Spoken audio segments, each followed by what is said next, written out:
Hello everyone, this is Raviteja Charagunla. I'm the authorized training partner for PMI CP course.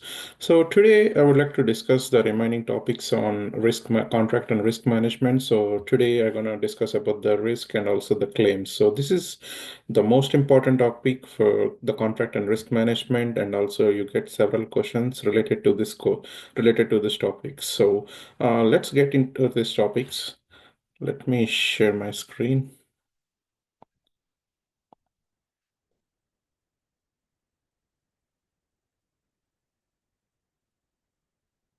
So the fifth topic, it's like the risk management tools and techniques. So here you're gonna learn about the history. So maybe the evolution, like the stream revolution, the electricity revolution, the computer revolution, and the technology revolution. So and also you can see the bottom. This is the risk matrix, and by calculating the likelihood and the impact. So you can determine the classification of the risk, like what is the high risk, what is the medium risk, and the low priority risk. So, and also, these are the typical definitions which you have learned in the PMP and PMI. So, the risk avoidance. So, here the risk avoidance, it's like it's not accepted by the project entity, and also it is considered as a suitable mitigation for the scale of perceived risk. What is risk retention? The risk retention itself, it's like a conscious decision which is made to accept the consequences should the event occur. So let's say this is a risk which will be happening. So you need to accept that risk.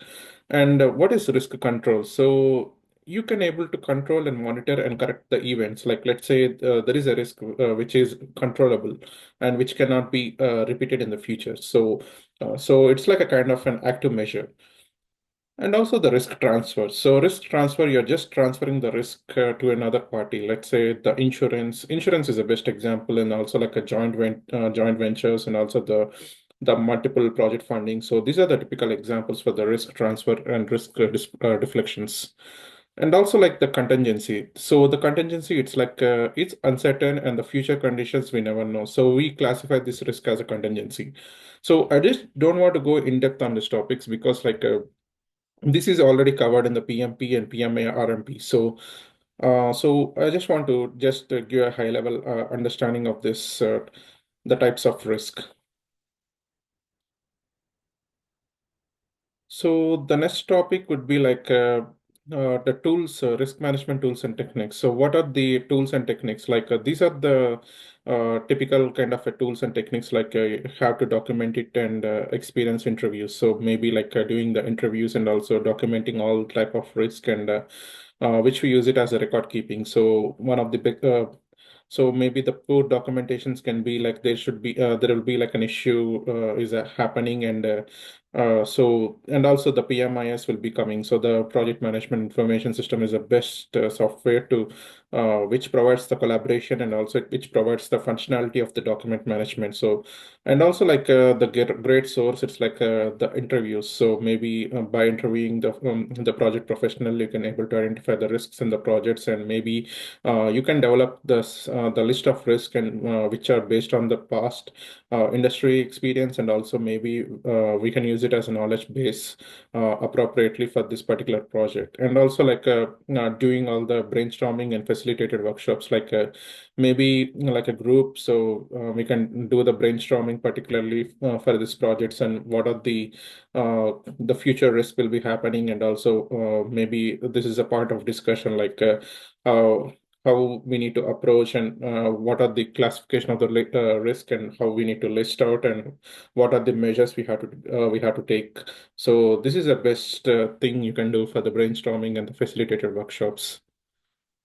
And also the risk register. So the risk register, it's like a document of spreadsheet. So we can track the risk on the entire project life cycle. So it consists of the description, cost, likelihood of occurrence, related to impact, mitigation, and also the responsible parties. And also this is the IPRA step, so the integrated project risk assessment. So it is like a tool which is used to identify assess and subsequently mitigate the significant risks. So you can see the chart here. So you can see the IPRA element and what is the risk event description, what's the likelihood, what is the impact, and what is the specific impact. So these are the table of contents, and so we had to follow the each steps, like so just like identifying the details and also like a classifying the likelihood and the relativity impact, and also like maybe do the potential impact, so providing the estimate, and also like and what are the strategies you're gonna take care, and also what is the probability of success, so with this particular type of risk. So and also like what are the best practice recommended. So these are the table of contents. So just we have to know what is IPRA. So it's like a tool we have to gauge, assess, and mitigate the risk. And also the other tool, it's like a Monte Carlo simulation. Like this is like a kind of it's like a kind of a diagram, like projecting the determination, like a creating a project cost and schedules, and doing like a multiple iterations, and also for to determine the uncertainty and the risk. So these are like so there are known and unknown elements as well. So this is like the diagram, like particularly you can see this is a Monte Carlo simulations, like what is the probability and what's the impact. So maybe by using the different diagrams. So you can classify what is the high point, what is the low point, and what is the median point. So it is like a kind of a probability distribution for the schedule and cost risk for the Monte Carlo. What is Delphi technique? Delphi technique, it's a common tool. It's like a common technique, like it's like a kind of a anonymous kind of a thing. So you personally discuss with the project stakeholder, and you discuss about the risk, and it should be done anonymously. So this type of technique, we call it as a Delphi technique. It's like a multi-step method which is used to estimate the future demand for the project, and also by doing this, how long it will take to complete and how confident are you with this date. So and also there are like a three categories, like what is the optimistic, what is the most likely, and what is the pessimistic. The optimistic, it's considered as a negative, and what the most likely, which is considered as a median or zero, and the pessimistic, it's considered as a positive risk. So this is the Delphi technique. So maybe you can see the diagram.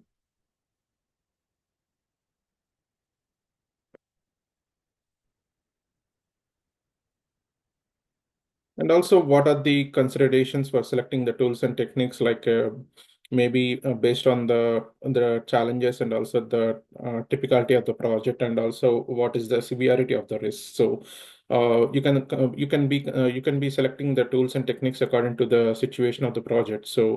Uh, so this is like a considering considerations for selecting tools and techniques. So the next topic will be like the common causes of claims. So this is a most important topic which you get a lot of questions from this. So in this, we're going to discuss about the claims and the types of claims, and also like what are the measures of claims, and also what is the difference between the claims and the change order, and also the different type of the mitigating the claims, and also like and also we're going to discuss about the dispute resolutions, the type of dispute resolutions in this topic. So the first thing, what is a claim? So the what is a claim? So the claim, it's a request by either party, usually the contractor or the client. It may be the contractor or the client. So who may be requesting for compensation for any damages, maybe for in causes by the failure by the other party. So let's say if there is any failure in the project, or if there is any failure in particular thing, so either party, like the contractor or the client, has a right to sue the company or something like that. So we call it as a sue. So so which is in terms of the contract language, so we call it as a claim. So you're just claiming something. So it's like a claim. So maybe you're expecting some sort of compensation for this particular damages or something like that. So this is termed as a claim.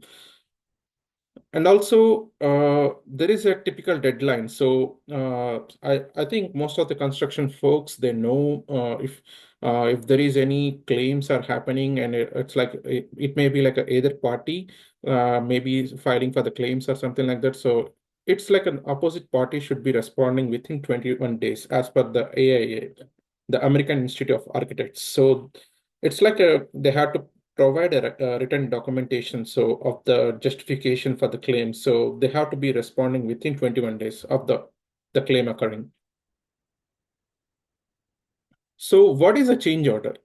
So the change order, I think most of the construction, who are the people who are working in the construction industry knows this topic. So this is a common topic which will be happening in their day-to-day life, like the change order.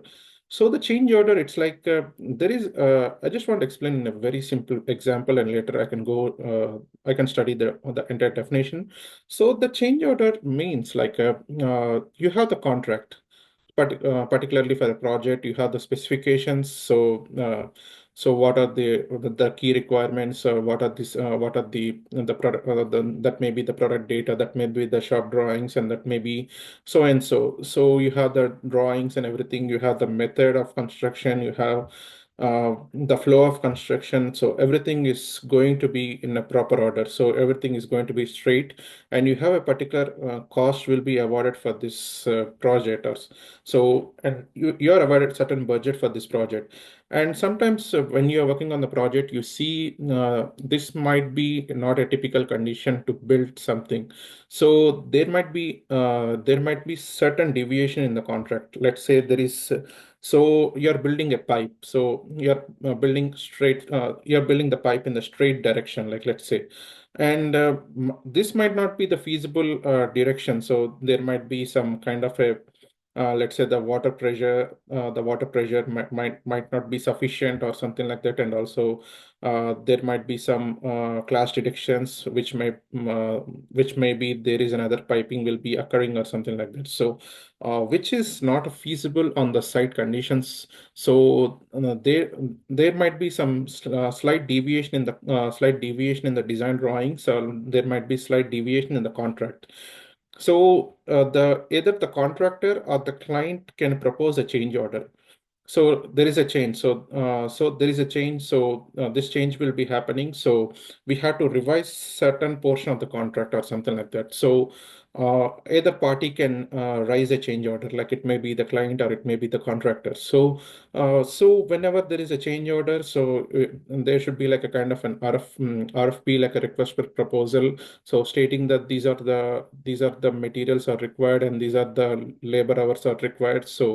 Uh, so there might be the estimate, like the client will have their own in-house estimate, and also the contractor will have their the contractor estimate. So the both will do the cost comparison, like the client will be having their estimate, and also the contractor will be having their estimate. So based on the unit rates, and also the materials required. So everything is listed as per the RFP for the request for proposal, and later there will be a negotiation meeting, which we call it as a negotiation meeting between the contractor and the client. So they're going to discuss this is the budget. Like let's say for this particular change, the contractor will be quoting like $55,000 or something like that, and the client will be quoting like $53,000 or something like that. So it's like the median between like the 53 and the 55. So maybe let's stick to the $54,000, and this change is approved. So particularly. So this particular change order will be budgeted for 54,000, and the contractor will be doing their monthly payments and for this particular change order, and they get their billing. So this is a kind of an example. I just want to explain about what is a change order. So the change order sometimes referred to as a instruction or the variation order, like agreeing by two members of a contractual agreement to modify the contract, to add or to subtract or to change the sequencing of the work. So previously have explained the example, right? So this is a particular definition for the change order. So so it will be going to the change control board. So there you can assess the changes raised, and you evaluate the impact that the change will cause and decide whether to accept or reject the proposed change. So you can see the difference between the claim and the change order. So if you see the difference, so this is the most important topic for the PMI CP. So you have to identify what is a claim, and you have to identify what is a change order. So The claim, it's like the request is made by either party of the contract for the compensation for any damages caused by the failures of other parties to fulfill their part of obligation as an outline in the contract. So let's say the either party is expecting some sort of compensation or any for any damages. So it might be the failure of the portion of the project, or some it's a failure on the portion of the contract. So the either party can file a claim. So this is a claim. And also the change order. The change order means it's like a certain deviation in the contract. So it's that may be it's like a kind of a positive thing, or it may be the negative thing. So there might be certain change in the contractor. So the both parties, like the client and the contractor, will be getting into agreement. So this is called the change order. So, and if you look at the type of claims, so the claims may be classified by the related parties, the right claims, and the legal basis and the characteristics of the claims. So these are the following categories of the claims. So either claims can be filed. So if you look at the contractual claims, so there might be specific clauses of the contract. So and their either party, they are failing to meet the contract and the contract or something like that. So the either party is requesting for an appropriate compensation. So that way the claims can be filed. So that may be like a site conditions or valuation of the changes, or maybe the schedule delays, and also there is a delay in inspecting the finished work. So this can be filed by either party in terms of claims. So this is called as a contractual claim. And also the extra contractual claims. So this claims doesn't have like a specific clause within the contract. Like instead, the claims can be raised from the breach of contract that may be either expressed or implied. So maybe like if you see like a defective material supplied by the client, which may lead to the addition of work. So this can be termed as an extra contractual. Like maybe you if you receive the defective piece or something like defective material required for this particular project. So the contractor has a right to file a claim to the client. So this we call it as an extra contractual claim. So what is ex gratia claim? So the ex gratia, which doesn't have any existing grounds. So this might be like there is no right there is no grounds to no grounds from the contract or something like that. So maybe the contractor believes they have the right by the moral grounds or something like that. So especially if you see like there is a material price increase, or maybe due to the inflation. So let's say the steel price suddenly increases after the COVID because of the supply chain issues, and also the required materials. And there is no sufficient materials to build the steel or something like that. So this is like which doesn't have any controllables either by both parties. Like let's say the client or the contractor has doesn't have any controllables.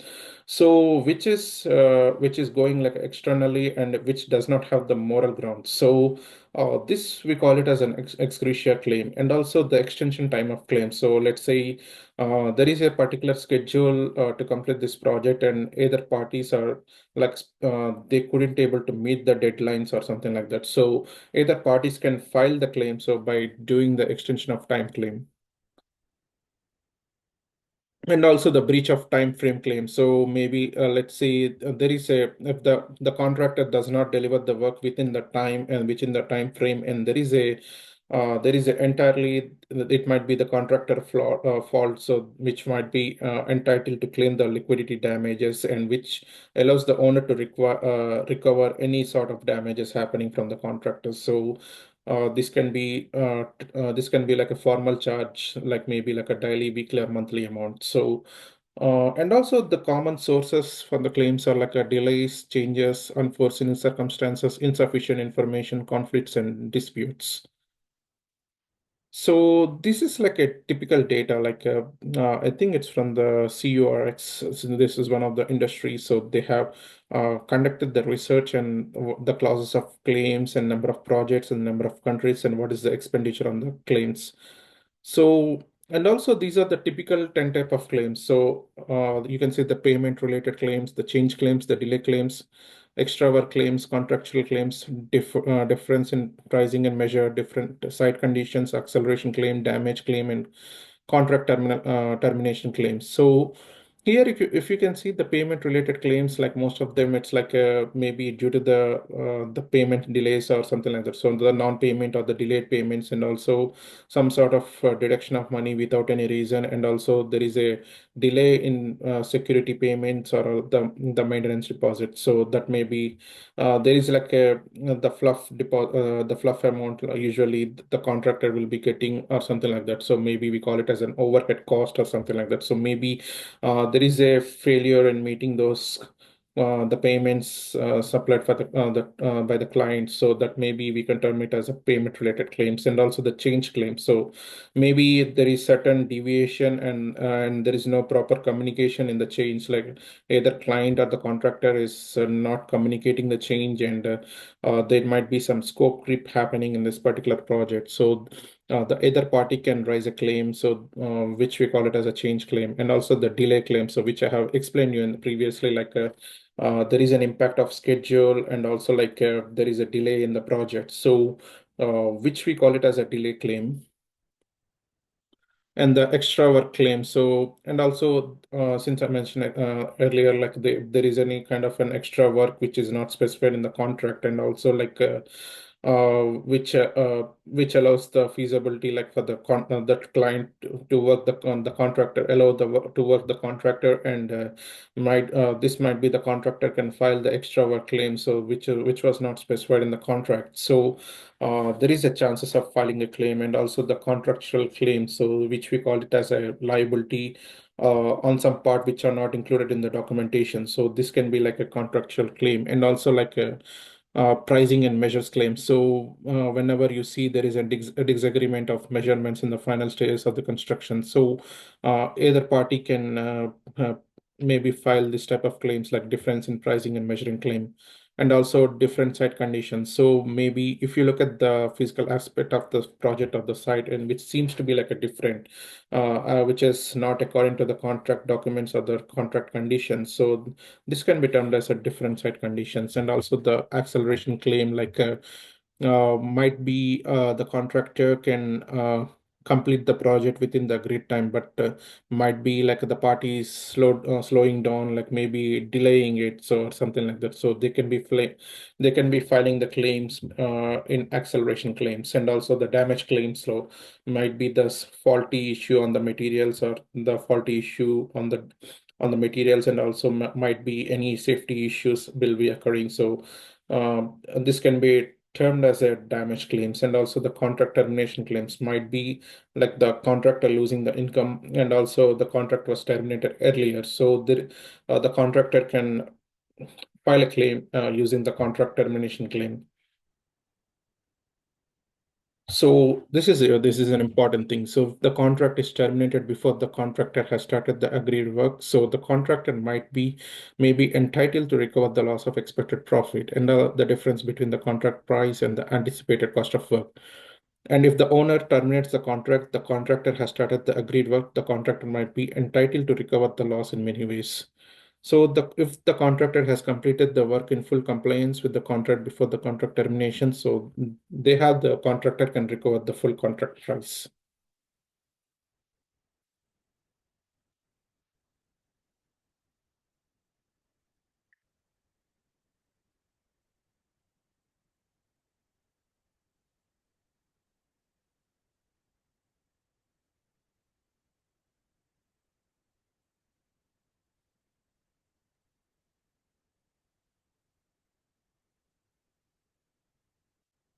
So now let's get into this topic. It's like the methods to prevent the claims and disputes. So this is from the Arcadius report. So if you see, so there is 1.5 billion worth of claims happening in 2020. So according to the Arcadius Global Construction Dispute Report. So this is the North America's highest value dispute happening. So, and also if you see, it is important to note, like the risks are not clearly assigned. So the conflicts are not clearly managed, and the claims are not clearly resolved. So this can be termed as a dispute. And following are the factors occurring for the claims and dispute. So it's like the failure to understand and comply with the contractual obligations. And also there is an errors and omissions in the contract documents, and also unrealistic contract duration or the completion date. So these are the stages. So in the earlier, I have explained about the discovery, pre-award, proposal, contract execution, and the contract closeout phases. And also like there is four types of claims. So this is the most important topic, like how we need to prevent the claims, and also the four stages of preventing the claims. So the claim prevention, the claim mitigation, pursuing claims, and the claim resolution. At least you'll get like a one or two questions related to this topic. So what is claim prevention? The claim prevention, it's like typically occurring during the discovery and the pre-award phase of the life cycle. And the claim mitigation usually occurs in the pre-award and contract execution management phases. So the claim prevention, it will occur in discovery and pre-award phases of the life cycle. And the claim mitigation, it typically occurs between the pre-award and the contract execution management phases. So what is claim prevention? The claim prevention, it's like a stage of identifying the risk and preventing them escalating into the claim downstream. So let's say this is like a prevention stage. So might be identifying the risk and preventing them escalating and during the future of the project. So these type of efforts will be taken in the early stages of the project life cycle. So maybe in the discovery or the pre-award phases. So the prevention starts with the contract documents which are formulated and integrated project plans are developed. So let's say the prevention will be starting with the contract documents which are formulated and integrated. So and also there might be any symptoms which may be contributing to the claims, and there is a potentiality to develop the originality. So and also like the focus here is on aligning on the stakeholder project purposes, and also like the risk distribution which is identified and shared appropriately.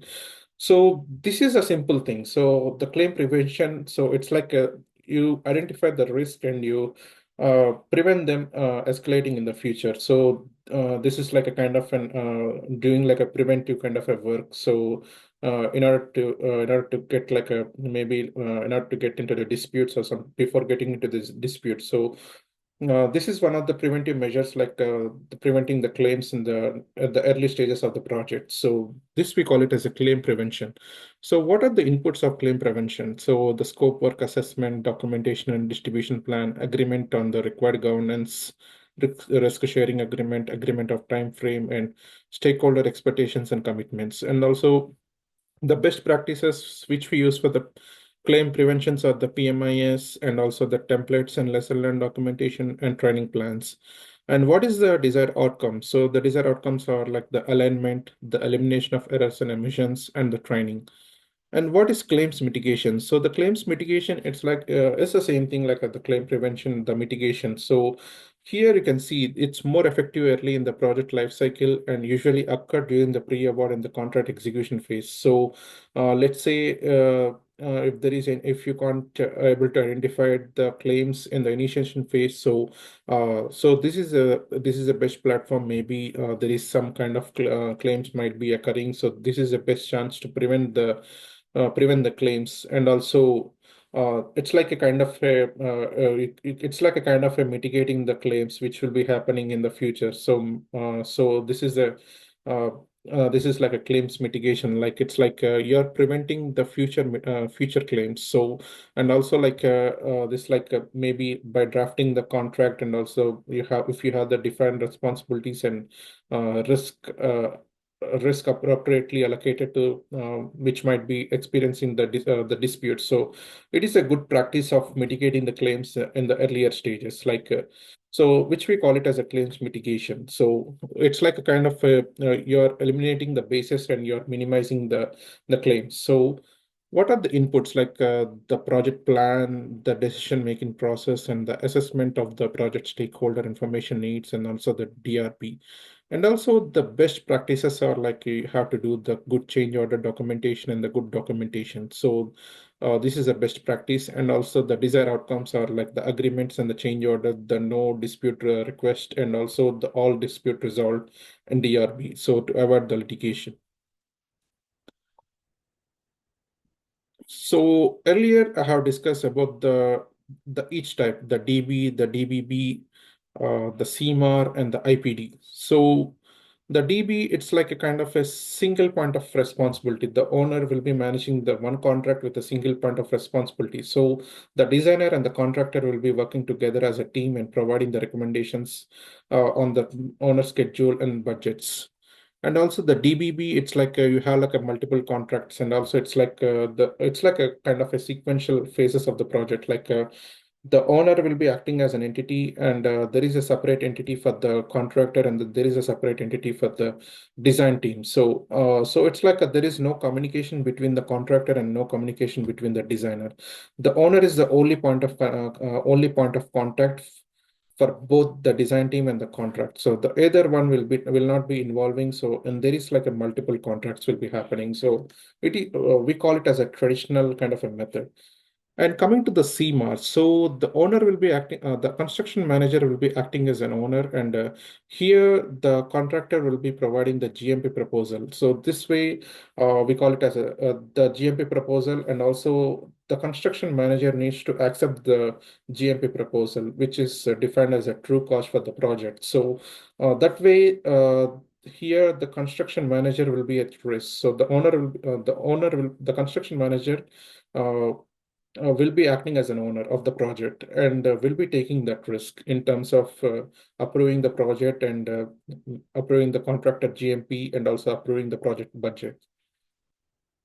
And also the IPD. So it's like a kind of an one contract. So it's like a team. So let's say the owner, the designer, the contractor, the subcontractor, all will be working as one team, and they will be sharing the rewards, and they will be sharing the risk and rewards on this particular project. So if there is any kind of issues, or any kind of issues happening in the project, so everyone will be contributing their part in sharing the risk, and also they will be completing the project and also sharing the rewards. So which we call it as an IPD.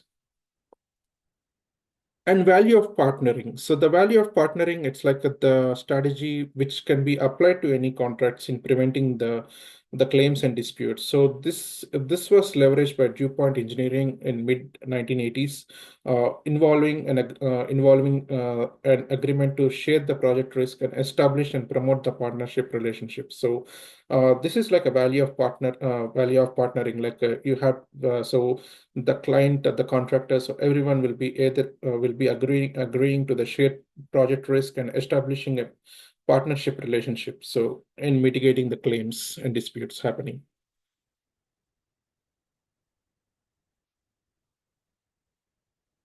So the last topic will be we're going to discuss about the claims pursuance and the dispute resolution process. So if you see the claims pursuance, so the pursuing the claims and the claims resolution, so these are the two important topics. So the pursuing the claims, which will be occurring in the contract execution, the management, the contract execution, and the contract closeout phases. The same with the claim resolution. So it will typically it will be occurring in the contract execution and the contract closeout phases. So pursuing the claims, so even the built environment project doesn't have any experience in claims. So this is a plans of pursuing the claims, and no parties is not willing to take an extra burden on behalf of another party without any additional compensation. So this we call it as pursuing the claims, and also there are like a two types. So the claims identification and the claim quantification. So the claims identification, which requires adequate knowledge of scope and responsibility stated in the contract. So there might be a documentations referring to to the sections of the contract that supports the claims, and also what's the reason it's not originally included. And what are the inputs of claim identification? Like you have to have an approved baseline scope of work, and also the contract terms, the extra work description, the description of extra work requested. And also the best practices, like you have to have the documentation that may be in form of photographs, and also like drawings and relevant statements, or any sort of documentation, so recorded, which will be kept as a recordables in the project. So, and also like the supporting documentations, like you have to open a new cost account, and also the time varied changes, and also bill consciousness. And these are outcome of claims identification. It's like the statement of claims and also the documentation. And coming to the claims quantification, so it's like the both either the contractor and the owner will be following the same approach once the activity is reviewed and the decision has been made in that it's worth of pursuing the claims. So the next step it's like maybe adding some compensation and adding some time extension on the completion of the project and completing the milestones. So this we term it as a claims quantification. So there are like a two types, the claims identification, you are identifying the claims, and the quantification. So you are just adding some budget and time to the project. So, and also it's like the quantifications are classified the change order request, the change order quantification, change order agreement. And the inputs of quantification, it's like the statement of claims and assessing the activities affected, the schedule analysis, the opportunity lost, and the loss or profit. So the best practice for the claims quantification are like time extension, calculation, and the opportunity loss. So what is the claims resolution? So this is like the final stage of the claims management process. So it focuses on championing the various mechanisms for the dispute resolution when a justifiable agreement arises. So the longer the claims resolution, the process it's like more expensive and more disruptive. So this process will begins with the negotiation between the parties and which aims to settle the disputes earlier and escalating them from the legal proceedings. So this is the final stage, like claims resolution. So maybe it's focusing on the various mechanism of the dispute resolution. So with an agreement arises. So the longer, so here you can see, so if the claims resolution is longer, so there might be, this might be an expensive and which may lead to the dispute resolution. So inputs for the claims resolution, like the statement of claims, the claims quantification, the agreed terms of contract, and the good supporting document. So this is the next topic is the most important topic for the PMI CP exams. You have to uh, differentiate between the types of dispute resolution. So there are certain types. So let's say the negotiation, the mediation, the adhesion, the arbitration, expert determination, and litigation.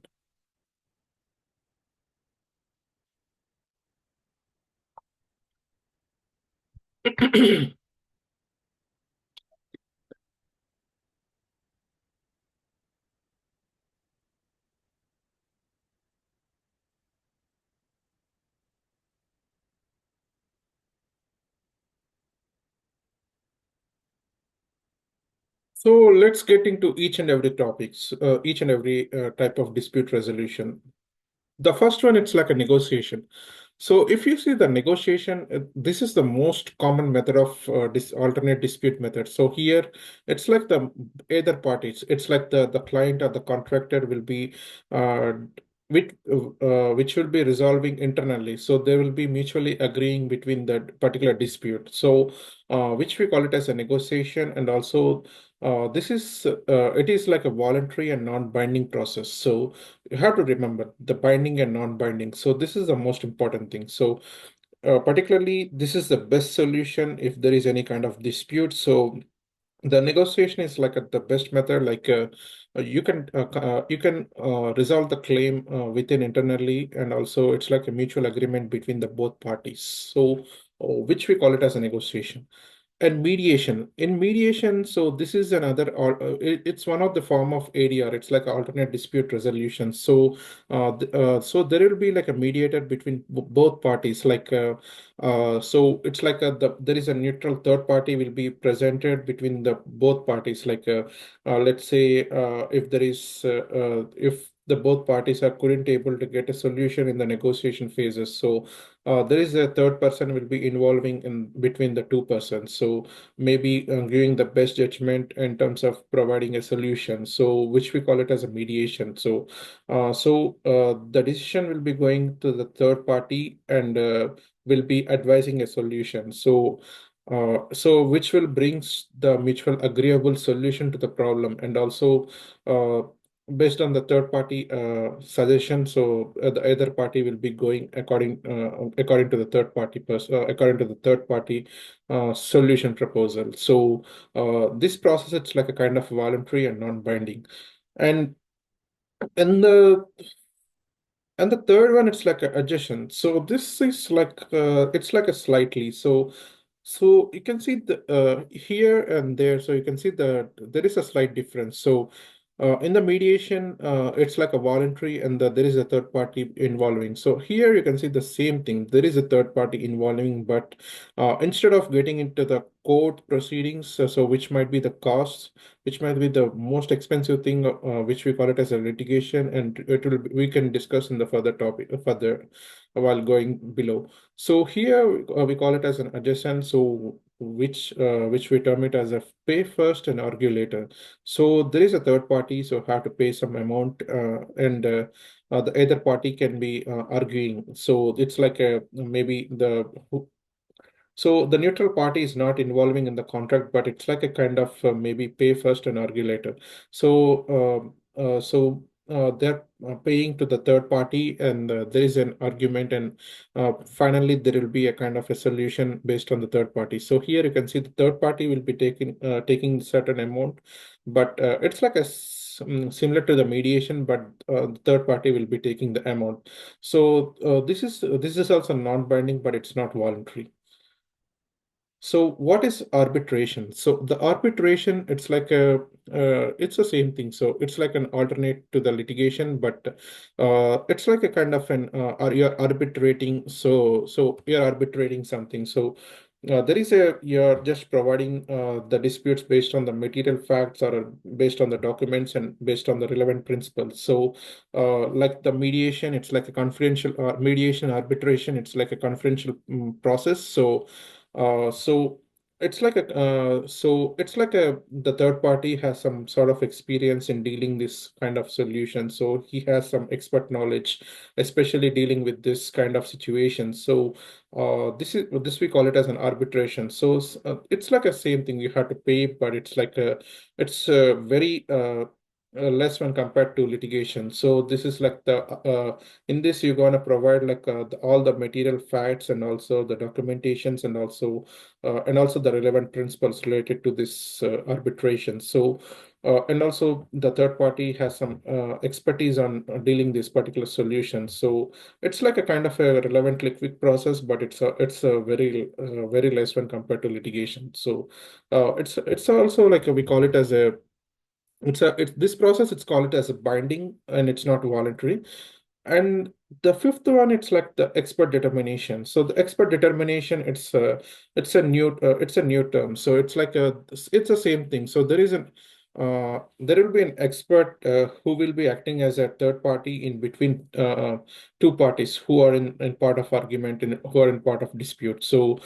So the expert determination expert will be handling the valuation dispute, and also uh, maybe like the expert, and also providing the economic way of the solutions on resolving this dispute. So it's less expensive when compared to the litigation. So but here there is an expert who has more expertise on this topic. So it's a similar to the arbitration, but here it's completely the decision is based on the expert determination. So here you don't require like a kind of like any material facts or any documentation. So we can go with the judgment of the expert. So based on his solution, so this dispute will be resolving. And this is like a binding, but it's like a very less when compared to it's like an economic way of resolving the dispute. Uh, in terms of classifying this expert determination dispute. And the last and but not least, so the litigation. So when all these processes, so let's say like the mediation, the negotiation, the mediation, the adjustment, and the arbitration, and the expert determination are failed. So this is the last process. So where all these disputes will be you're filing in the court, and the court will be deciding. So this is not recommended, and it's like a very costly for both parties, and it's not advisable, particularly in terms of contracts disputes. So This is the last and least in order to avoid all the disputes happening. So the litigation, it's a very costly and it's also like a binding.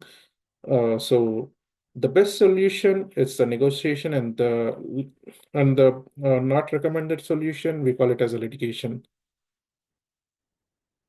So the desired outcome of claims resolution, it's like the claims resolved and the contracts closed.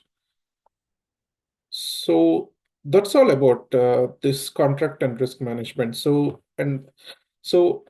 I have covered like two topics, the interface management and the contracts and risk management. So this is the entire you get like a 50% of questions from the entire domain. So the PMI CP, it consists of 120 questions. Nearly you're gonna get like 60 questions from these two topics. So the contract risk management and the project interface management. So these are the most important topic, and you see a lot of questions on this. So pretty much I have covered in detail on these two topics. So let me know if you have any questions. Thank you.